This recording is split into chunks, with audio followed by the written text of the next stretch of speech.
Good afternoon, ladies and gentlemen.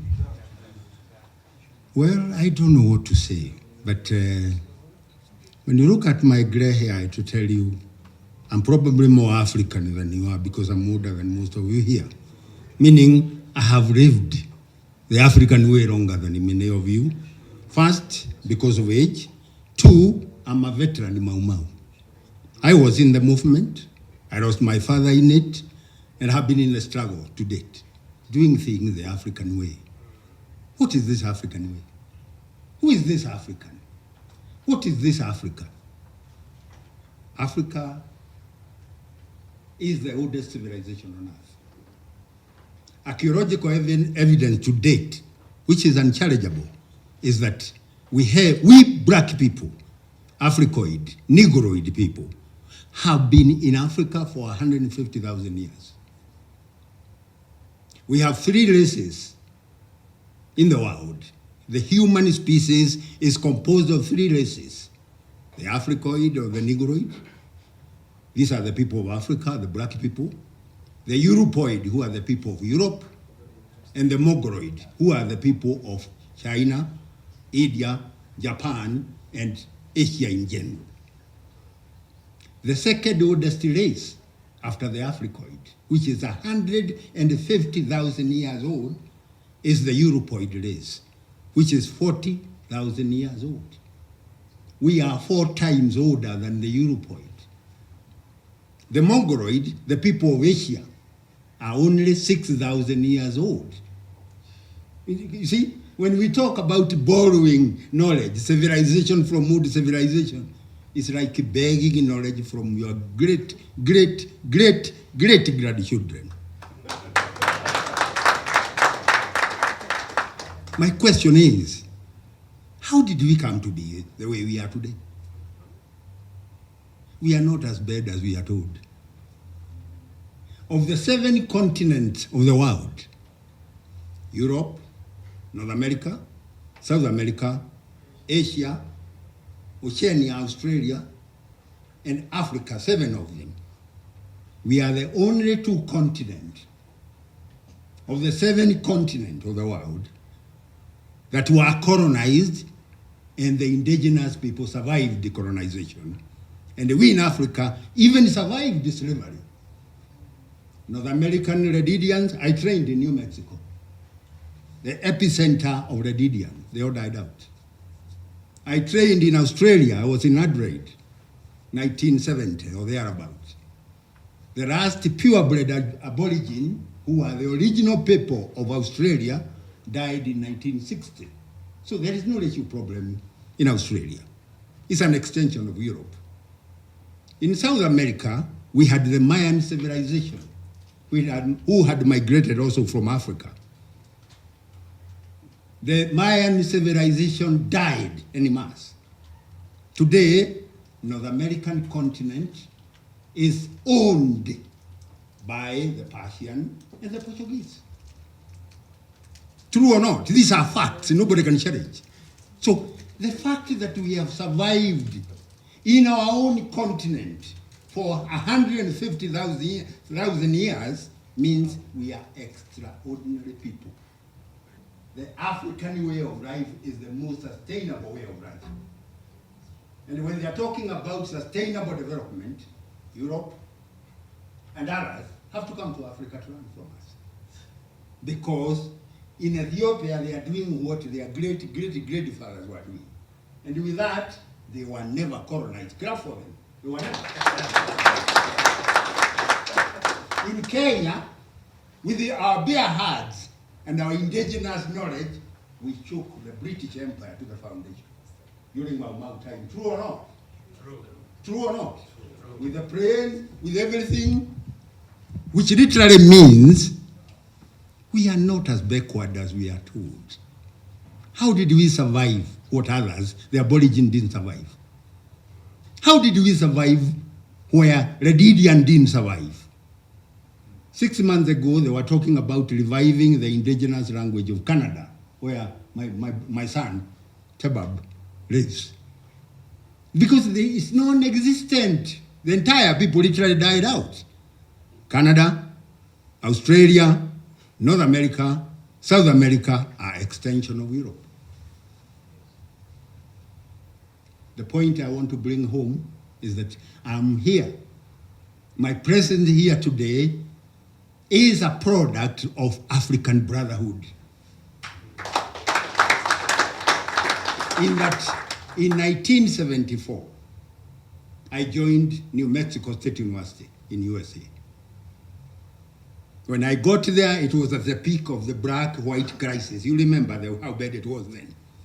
And in New Mexico State University, I met my friend, Gizau Neguze, who was the commissioner for Addis Ababa province. And with Gizau and I, we established African Student Association. When we realized that most of the, these were who? Somalis, some of the Kenyan, some Ethiopian we met there, were there for 9 years. No papers. They were drunkards, they were on drugs, they were there. I told my friend Gizau, we need a workshop. And during the workshop, let's explore who other people from Africa came to America. Who are they? How did they make it there? How did they conduct themselves? And what did they do with the knowledge they acquired? I led the workshop, I delivered the paper, and we were looking at Kwame Nkrumah, who liberated Ghana, and almost established African reawakening and African Union. You remember that? We looked at Julius Nyerere, who literally united Tanzania. To an extent, it is one of the most united African states to date. We looked at Jomo Kenyatta, and who was abroad. He was in. And we looked and we asked our people, how did they conduct themselves here to acquire the knowledge we came for? How did they transform that knowledge to liberate Africa? They were disciplined. They remained on course. They acquired the knowledge they had gone for, and they took the knowledge back home to liberate themselves. And I told people, for us to do that, keep beer aside. We were being supplied beer by CIA in our own rooms, including drugs and prostitutes, to dismount us, to sabotage us. We discouraged that. Unfortunately, after that meeting, we never met again for a while, because we are followed, we were almost sent home. I was saying, we remained like brothers with Gizau. I left earlier than him in 1975. I had my wife there. I had a baby girl born there. I didn't have the money. I borrowed him money. I borrowed some from the embassy. I even left my luggage with Gizau to organize how it will come back to Kenya, and it came at his cost, at his expense. After I came back here, he finished, came back to Ethiopia, and I remember when he was a commissioner, he invited me in there. And later on, he came to Kenya as my guest. I took him all over Kenya, to our game park, to other, we became intimate friends to date. After he left Ethiopia when there were crises, and he went away to Namibia, he's in Namibia, back to Ethiopia on and off, there was some problem that made young men from Ethiopia run away. Among those young men is my son, Tebab, who ran away, walked all the way from Addis to Moyale and to Nairobi. When he was in Kenya, he was totally messed up. He didn't know what to do. He had no money. He was ailing. I think his uncle, Gizau, came to know of his predicament, and he gave him my number. And Tebab called me, and Gizau called me. I have this young man there. I have given it. The young man called me. I'm so-and-so from Ethiopia. I have this. Where are you? I'm coming there. I picked him. I stayed with him, like my son, for 2 years. I wanted him to go to school, to university here.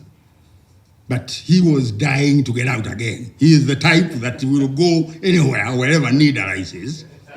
And he told me he had a sister in, was it Spain or Greece? And that's where he wanted to go. I got him the document. I got him the ticket. He went. And that was it. It wasn't a business. It's African brotherhood. Yes. Before I sit down, let me remind you some facts, geographical facts you may not be aware of. That Africa is the second biggest continent in the world after Asia. Africa is also the second most populous continent in the world after Asia again. We have 1.3 billion people, 1.3 billion. Asia has 4.6 billion. China has 1 point something.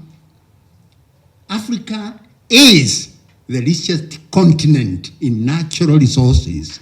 That's why you are going to be colonized again. We must streamline our politics.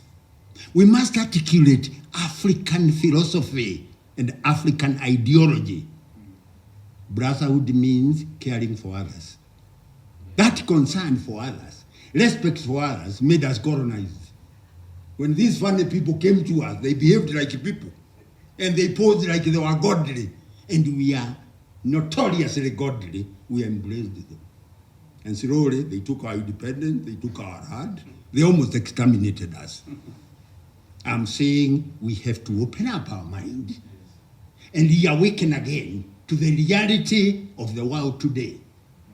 We are drifting, the world is drifting to a global village. Global village means all resources of the world belong to everybody. If we don't wake up and develop our own technology, our own capacity to manufacture, and then embrace one another and federate, we unite, we will not survive the global village scenario. We shall be exterminated, and the process is on course. When you noted last week, South African Airways is no more. You remember? They cancelled off flights. Kenyan Airways, Kenya Airways, the pride of Africa again, is in a crisis. These are not local things. They are external things. Being articulate of people who want to come here to harness the resources that is being guarded by useless eaters. We are called useless eaters. We eat, but we are useless. My call to you is, what you are doing is fantastic. Kenya and Ethiopia has had a special relationship for a long time. Haile Selassie and Kenyatta were like buddies. You know that. During Mau Mau, Ethiopia helped us more than any other country in Africa. And that's why when Mau Mau function broke into two, one function went to Ethiopia. And the descendants of those people are still in Ethiopia.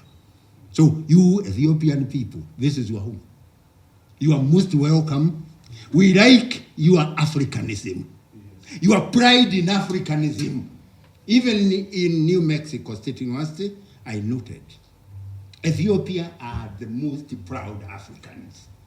They are very proud of their Africanism. That spirit must be spread to the rest of Africa. I did not come here to boast. I was telling you our indigenous knowledge and our indigenous way of doing things is unique.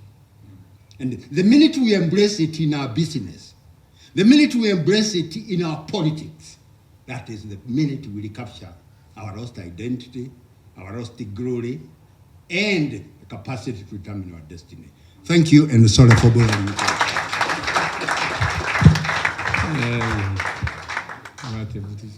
Very wonderful preach.